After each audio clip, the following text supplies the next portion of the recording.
महाराष्ट्र में महाविकास आघाड़ी के ऊपर क्या सीटों के बंटवारों को लेकर संकट बढ़ता जा रहा है।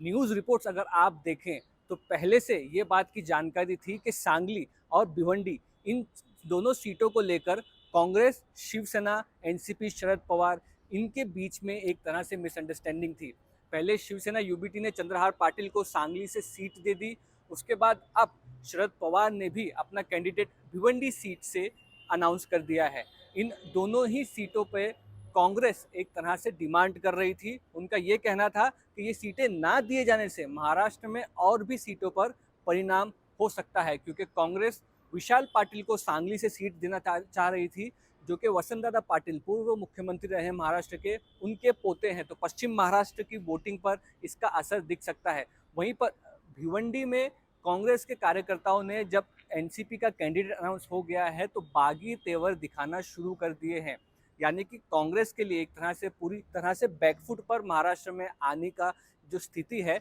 वो बनती नजर आ रही है। और इतना ही बैकग्राउंड अगर नहीं था तो जो नेता है महाविकास आघाड़ी में, उनके बीच में जिस तरह से एक दूसरे के ऊपर स्टेटमेंट्स किए जा रहे हैं, उससे और एक तरह से कोलिजन में तकलीफें बढ़ सकती है। ऐसा जो चित्र है वो यहाँ पर दिखाई पड़ रहा है। आप अगर संजय राउत की बात करें तो वो चंद्रहार पाटिल की कैंपेनिंग के लिए एक तरह से सांगली गए हुए हैं, इस ये नज़र आ रहा है। और वहाँ पर जिस तरह से वो कमेंट कर रहे हैं, उससे ये इशू रिजॉल्व होने के बदले और बिगड़ रहा है, ऐसा समझ आ रहा है। कहीं ना कहीं उन्होंने ये कहा कि विश्वजीत कदम जो कि कांग्रेस के एमएलए हैं, जो विशाल पाटिल की कैंडिडेंसी के लिए काफ़ी मेहनत कर रहे हैं दिल्ली में कांग्रेस में जाकर, कि कहीं विश्वजीत कदम जो है वो बीजेपी ज्वाइन कर सकते हैं, ऐसा नाम ना लेते हुए संजय राउत ने कमेंट किया, जिसके बाद नाराज़गी दिखाई दी। उसके बाद उन्होंने ये भी कमेंट कर डाला है वहाँ पर कि जो कांग्रेस के जो नेता हैं जो नाटक कर रहे हैं, वो नाटक उनको बंद करना चाहिए। जिसके बाद नाना पटोले जो कि कांग्रेस के प्रदेश अध्यक्ष हैं, उन्होंने संजय राउत के ऊपर पलटवार किया है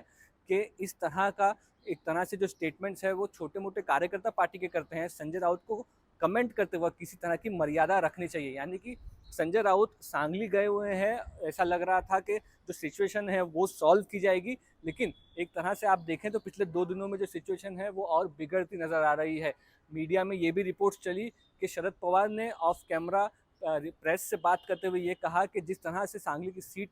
यूबीटी ने अनाउंस कर दी है, उससे एक तरह से काफ़ी असर कोलिजन पर पड़ा है और ऐसा उनको नहीं करना चाहिए था। तो कांग्रेस एनसीपी के कार्यकर्ता पश्चिम महाराष्ट्र में की सीट को लेकर के कहीं ना कहीं शिवसेना यूबीटी को कॉर्नर करने की कोशिश कर रहे हैं, लेकिन उस पर आप कह सकते हैं कि संजय राउत जो है वो खुलकर बयानबाजी कर रहे हैं। इसमें एक चीज़ ये भी निकल कर सामने आई है कि कहीं ना कहीं ये देखा गया कि शिवसेना यूबीटी यानी कि संजय राउत हो, उद्धव ठाकरे हो, इन्होंने डायरेक्ट दिल्ली में कांग्रेस से हाई कमांड जो है उस हाई कमांड से बात करने की कोशिश की, और कहीं ना कहीं उससे कांग्रेस के जो स्टेट के लीडर्स हैं वो नाराज़ होते दिखाई दिए कि उनसे बात नहीं की जा रही है।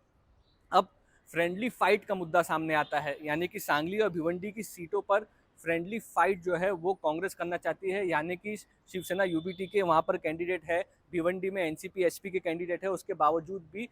कांग्रेस अपना उम्मीदवार इस सीटों पर उतारे। अगर ऐसा होता है तो ये आप मतलब साफ हो जाएगा कि कहीं ना कहीं महाविकास आघाड़ी को बहुत बड़ा धक्का महाराष्ट्र में लग चुका है, क्योंकि वर्कर्स को एक तरह से बहुत कंफ्यूजिंग मैसेज जो है वो ग्राउंड पर जाता हुआ दिखेगा कि आखिरकार अगर पार्टी तीनों पार्टी में अगर कोलिजन है तो उसके बाद भी ये इंडिपेंडेंट कैंडिडेट्स पार्टी क्यों उतार रही है। तो ये एक बहुत स्थिति जो है वो महाविकास आघाड़ी के लिए बिगड़ती हुई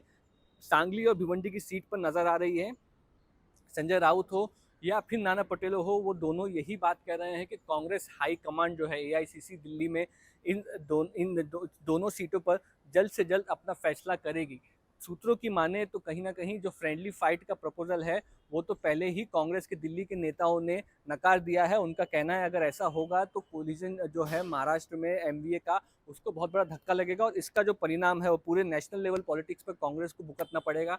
पिछली बार 2019 के लोकसभा चुनाव में कांग्रेस ने सिर्फ एक सीट महाराष्ट्र से जीती थी 48 में से, और इसके लिए बहुत बड़ा सेटबैक था उनके लिए। और इसीलिए आप कह सकते हैं गठबंधन जो है वो कांग्रेस का भी एक तरह से इस लोकसभा चुनाव में कंपल्शन दिखाई दे रहा है। तो अब सवाल ये उठता है कि अगर ये पॉलिटिकल कंपल्शन है अलायंस करना कांग्रेस के लिए, तो फिर इस तरह से जो बयानबाजी की जा रही है, जो नाराजगी दिखाई जा रही है, वो किस तरह से कांग्रेस के लिए फायदेमंद साबित होगी। अब नाना पटोले स्टेट प्रेसिडेंट है कांग्रेस के, अगर वो एक तरह से किसी सीट के झगड़े को लेकर सामने आके स्टेटमेंट्स कर देते हैं, उसके बाद अगर जो पार्टी का हाई कमांड है दिल्ली में कांग्रेस का वो नहीं मानता है इस तरह के फ्रेंडली फाइट के लिए, या दोनों सीटें एनसीपी और शिवसेना को दी जाती है, तो एक तरह से फेस सेविंग नहीं हो पाएगा स्टेट प्रेसिडेंट के लिए रीजनल पार्टी में। तो